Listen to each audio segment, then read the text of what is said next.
y va. Quand vous êtes prêts, c'est peut-être Jeanne qui nous dit. C'est bon? Eh bien, allons-y.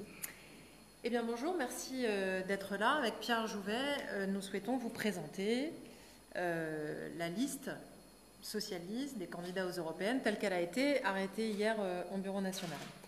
Avant que Pierre revienne sur la qualification et la présentation de cette liste, nous souhaitions rappeler quel est le contexte dans lequel ce travail s'élabore, puisque c'est un travail qui a commencé déjà un peu avant l'été, avec la constitution du projet par de nombreuses contributions qui ont été ouvertes, et le vote de ce projet, qu'est-ce que les socialistes souhaitaient porter pour cette élection européenne, un texte qui a été adopté à l'automne.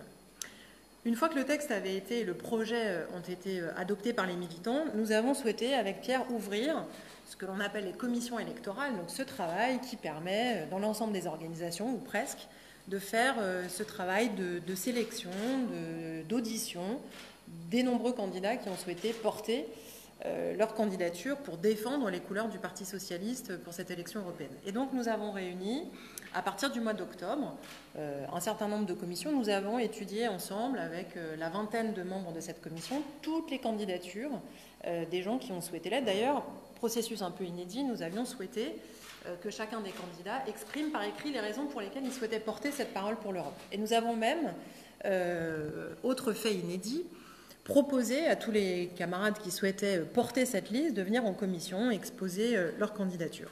Ce travail-là, il nous a permis à l'automne d'avoir 45 hommes et 45 femmes, donc 90 candidats qui souhaitaient porter leur candidature et donc la liste, être présents sur la liste européenne.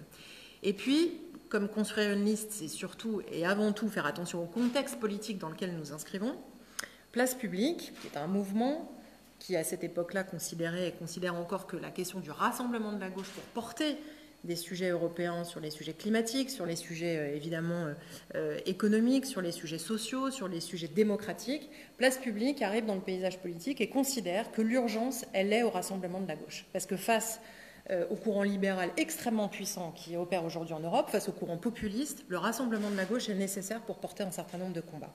Donc, avec la direction nationale, avec Pierre Jouvet, nous décidons, à ce moment-là, d'interrompre les travaux de la commission en considérant qu'un nouvel acteur à gauche qui s'ouvre, eh bien, il faut l'écouter et en tout cas, il faut y participer. Et donc, ce travail-là nous a amené, de semaine en semaine, à participer, à co-construire les 10 combats communs, dont vous avez déjà évidemment les uns et les autres entendu parler, mais les 10 combats communs qui nous ont amenés en janvier à considérer qu'il y avait un socle commun idéologique à gauche, qu'il y avait en tout cas la possibilité de construire ensemble sur les questions environnementales, sur les questions sociales, sur les questions démocratiques, un socle commun ensemble à gauche. Et puis, nous avons continué ce processus qui est long en réouvrant, une fois que les 10 combats étaient ouverts, étaient clos entre nous, de considérer que si nous étions d'accord sur le contenu, eh bien, il fallait aussi être d'accord pour savoir qui allait porter, qui allait incarner ces 10 combats-là. Et donc, c'est il y a quelques semaines que nous avons pris la décision au Conseil national d'ouvrir une liste de rassemblement à parité entre le Parti socialiste et les partenaires, et notamment, évidemment, Place Publique. Après ce vote qui a eu lieu en Conseil national, nous avons réouvert avec Pierre la commission électorale pour présenter la candidature de 40 socialistes, qui seront donc 40 socialistes sur les 79 candidats présentés le 26 mai prochain, 20 hommes, 20 femmes, et c'est le sens de la présentation qui a été faite par la commission électorale hier au premier secrétaire et qui a été adoptée hier en bureau national. Voilà le processus, il a donc été ouvert au printemps dernier, il n'est pas encore clos puisque nous avons encore beaucoup d'étapes sur le parcours jusqu'au 26 mai, mais l'étape que nous présentons aujourd'hui est une étape évidemment essentielle dans la constitution de notre combat pour l'Union européenne. Pierre ? Merci Sarah. Écoutez, je vais rentrer un peu plus dans la présentation de cette liste dont Sarah vient de vous expliquer à l'instant même les principes politiques qui ont constitué notre réflexion. Alors je ne vais pas vous faire une liste et une lecture parce que les uns et les autres ont la liste, mais vous dire en quelques mots comment nous avons construit cette liste que nous vous présentons aujourd'hui avec, je dois le dire, beaucoup de fierté et d'espoir. Beaucoup de fierté et d'espoir parce qu'il y a un an maintenant, les militants du Parti socialiste ont remis un mandat à Olivier Faure, notre premier secrétaire, et avec sa direction nouvelle autour de lui, nous ont donné une ligne. Cette ligne, elle est simple. Changez ou disparaissez. Et nous avons décidé de changer. Et évidemment, quand on est à la tête d'un grand parti comme le Parti socialiste, d'un parti centenaire, qu'on a tout connu et qu'on est arrivé dans une situation politique qui nous a amenés aussi bas, constituer et faire une liste pour des élections n'est jamais chose simple. Et nous avons voulu nous appuyer sur des critères qui sont des critères objectifs, qui sont des critères politiques et qui sont des critères de reconquête politique, parce que c'est bien là notre démarche. Reconquête politique au niveau européen, reconquête politique au niveau français ensuite. Alors cette liste, elle a été construite sur 3 éléments majeurs. Le premier, c'est l'expérience. Le second, c'est le renouvellement. Et le troisième, ce sont les territoires. Je vais vous dire, en illustrant par quelques-uns de ces membres de cette liste, pourquoi est-ce que nous répondons à ces 3 critères. L'expérience, ce sont par exemple Éric Andrieux et Sylvie Guillaume, qui depuis des années mènent au Parlement européen, avec la délégation socialiste française, un travail considérable et remarquable. C'est Éric Andrieux qui est menacé par les lobbies pro-glyphosate parce qu'il mène un combat courageux pour son interdiction. C'est Sylvie Guillaume qui, dans les combats qu'elle mène pour l'accueil des migrants sur le territoire européen, fait aussi un travail de qualité en tant que vice-présidente du Parlement européen. C'est également le renouvellement avec Pernelle Richardot, adjointe au maire de Strasbourg, Strasbourg, capitale européenne, Strasbourg, capitale de l'Europe, où Pernelle Richardot mène avec un certain nombre de ses amis un combat difficile et courageux contre la montée des populistes et contre la montée du Front National. C'est également Béatrice Bellet, cadre territorial en Martinique, qui a beaucoup accompagné les Martiniquaises et les Martiniquais dans leurs revendications pour plus de pouvoir d'achat. C'est aussi, par exemple, Salami Fourou, qui est vice-présidente de la région Bretagne, en charge de l'Europe, des relations internationales, qui a une expertise et une expérience sur les questions notamment économiques et environnementales. C'est aussi une représentation territoriale équilibrée pour pouvoir représenter l'ensemble de nos régions, avec, par exemple, Christophe Clergeau, qui représente la région Ouest. Christophe Clergeau, qui est un chef d'entreprise et qui est spécialiste notamment de l'économie maritime. C'est aussi l'expérience, les territoires, avec Roger Vico, qui est un maire du Nord qui, depuis lui aussi des années, construit des politiques publiques dans sa ville qui sont structurantes. Mais c'est aussi pour nous, par exemple, la fierté d'avoir sur cette liste Flavien Cartier, jeune ouvrier aux fonderies du Poitou de 26 ans, qui aujourd'hui s'engage à nos côtés pour porter ces combats pour plus de justice sociale et plus de justice fiscale à l'échelle de l'Europe. Je ne rentrerai pas dans toute cette liste exhaustive, je vous l'ai dit, et Sarah Proust l'a dit avant moi. 20 femmes, 20 hommes. Nous sommes au Parti socialiste. Le Parti socialiste a une culture démocratique très forte, une culture de la transparence. Cette liste, elle n'a pas été écrite dans un bureau fermé. Sarah Proust vous l'a dit. Cette liste, elle n'est pas aujourd'hui imposée à tous. Elle a été votée hier au Bureau national du Parti socialiste.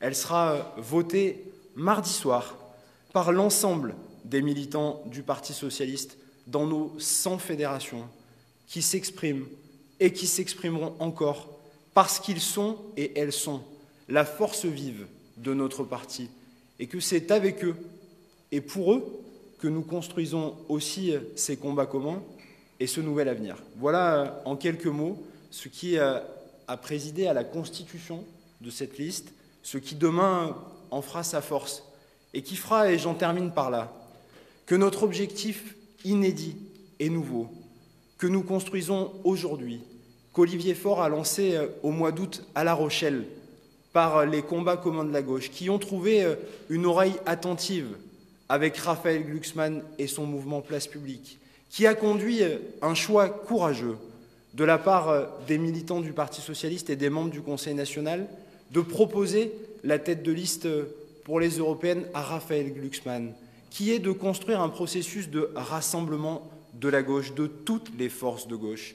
Parce que ce que nous voulons, c'est offrir aux électrices et aux électeurs français de gauche qui, depuis 2017, s'impatientent, s'inquiètent, nous attendent, une alternative crédible qui fasse que demain et le 26 mai au soir, la liste que nous proposons aujourd'hui et que nous continuerons de construire dans les prochaines semaines autour de Raphaël Glucksmann et de l'ensemble des partenaires qui seront sur cette liste de 79 noms, soit la première force de gauche au soir du 26 mai et soit la véritable surprise de ces élections européennes. C'est maintenant que les combats doivent commencer.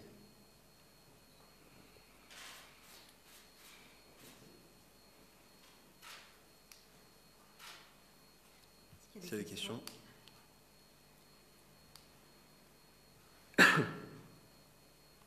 Vas-y. Qu'est-ce que vous répondez aux esprits chagrins qui vous reprochent d'effectuer un peu votre majorité au départ récent des uns et des autres pour avoir des rassemblements paradoxal? Qu'est-ce que vous leur répondez? Que le rassemblement, c'est un combat déjà sur le principe, c'est-à-dire que constituer une liste, et constituer non pas une liste de 79 personnes, mais 40 personnes, c'est évidemment avoir des mécontentements. Et on le comprend, et comme nous sommes à la fois sur des affaires éminemment et des sujets éminemment politiques, mais aussi des sujets personnels, nous comprenons l'ensemble des insatisfactions. Mais faire une liste, avoir 40 personnes quand nous avons plus de 300 candidats, les insatisfactions sont audibles. Mais à un moment, il faut bien pouvoir ordonnancer. Et quand on le fait avec des critères objectifs de renouvellement, d'expérience et de territoire, nous, notre enjeu, c'est de choisir les candidats et les candidates qui seront les plus à même de porter au Parlement européen les combats communs dont nous avons besoin. Donc nous avons eu cette obsession avec Pierre Jouvet et l'ensemble des membres de la Commission. C'est sur l'ensemble du territoire, choisir ces 40 personnes, ces 40 candidates et candidats qui étaient les plus à même de porter ces combats-là. On sait, effectivement, Sarah Proust vient de le rappeler, la difficulté que peut constituer faire une liste. Quand on a reçu, et comme c'est le cas, et je crois qu'il faut vraiment le repréciser, plus de 350 candidatures. 350 candidatures que nous avons analysées, décortiquées dans le détail, des candidatures qui ont été fournies avec un certain nombre de candidats qui sont venus même en audition devant la commission électorale pour expliquer leur motivation et ce qu'ils voulaient faire pour l'Europe. On sait évidemment que tout ça peut créer des déceptions, que tout ça peut générer des tensions. Moi, je veux par exemple avoir une pensée très amicale pour Christine Revaud-Dallon, parce que je sais que ça fait partie des sujets et qu'il ne faut pas les mettre sous le tapis. Christine Revaud-Dallon, c'est la présidente de la délégation socialiste française au Parlement européen. Christine Revaud-Dallon, elle a fait un travail qui est un travail remarquable, que nous respectons, nous la remercions. Nous sommes véritablement fiers de ce qui a été accompli par Christine et par nos députés sortants.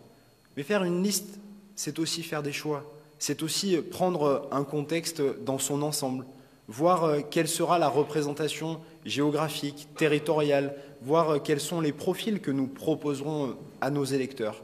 Parce qu'au-delà des cas de frustration individuelle et qui peuvent toujours être compliqués à gérer, notre objectif premier, je l'ai dit et je le répète, c'est d'offrir aux Françaises et aux Français. Une liste qui leur ressemble, une liste qui les rassemble, et une liste qui soit en mesure de relever ce drapeau de la gauche qui est aujourd'hui au sol. Oui, faire des choix, c'est toujours difficile, mais nous espérons toujours que celles et ceux qui ont pu exprimer des humeurs parfois difficiles depuis hier soir, et on les comprend et on les entend encore une fois, aujourd'hui se mettent en campagne autour de nous. Parce que nous ne devons plus décevoir. Parce qu'aujourd'hui, nous sommes dans une situation politique qui désespère trop d'électeurs de gauche qui nous attendent. Parce qu'aujourd'hui, nous ne pouvons pas laisser ce duel mortifère s'installer entre le Rassemblement national de Marine Le Pen et les libéraux d'Emmanuel Macron. Parce que si la politique qui est menée en Europe est la même politique que celle qui est menée en France, alors les dégâts et la casse sociale seront encore plus fortes dans notre pays. Si c'est Matteo Salvini et Marine Le Pen qui se retrouvent en position de force au Parlement européen, alors le projet, l'idéal européen que nous avons chevillé au corps en tant que socialistes sera mis en danger et mis à mal. Voilà aujourd'hui ce qu'on construit, voilà ce qu'on propose, dans un exercice qui est inédit. Nous proposons aujourd'hui 40 noms, 20 femmes, 20 hommes, sur une liste de 79. Alors bien sûr, il est toujours plus simple de faire une liste seule, de ne pas faire une liste de rassemblement, et donc de faire rentrer aussi tout le monde dans une liste. Et là, nous avions aussi cette contrainte-là, par ce choix politique que nous avons fait et que nous assumons. Et en aucun cas, les choix individuels qui ont pu être faits n'enlèvent quelconque qualité sur le travail ou sur l'appréciation même humaine des femmes et des hommes concernés.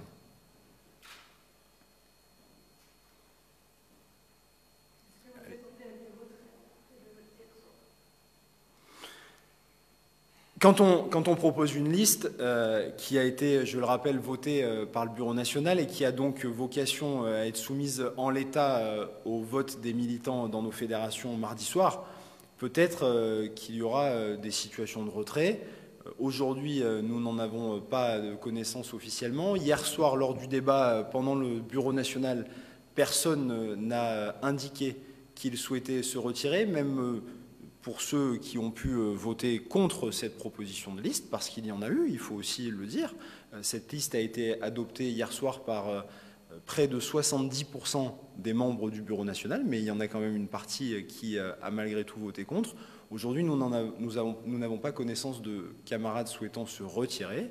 S'ils se retirent, nous étudierons ensuite en fonction. Vous savez, je le disais, 350 candidatures, avec des candidatures de grande qualité. Si certaines ou certains veulent se retirer, pour des raisons ou pour des autres, je pense que ça ne serait peut-être pas à la hauteur de l'événement politique que nous sommes en train de vivre. Mais nous aurons derrière un vivier pour les remplacer sans aucune difficulté.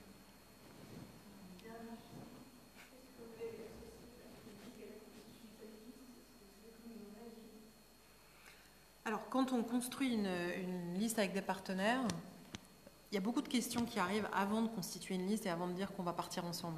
On apprend à se connaître, on réfléchit sur le contenu, on voit si on est capable de porter ensemble des choses, non pas seulement pour un jour, pour une élection, pour le 26 mai, mais si on est capable de travailler ensemble sur les années qui viennent. Et donc, on a confiance les uns en les autres pour considérer que chacun doit avoir un objectif, c'est de choisir pour cette liste les candidats et les candidates qui pourront porter non seulement ces 10 combats communs, mais beaucoup d'autres.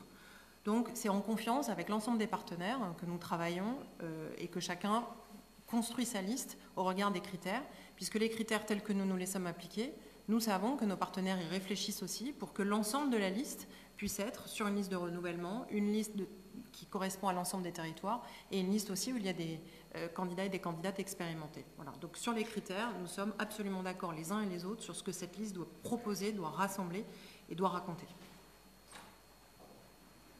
Merci. Vous n'avez plus de questions ? Beaucoup. Merci à tous. Bonne journée. Bonne journée.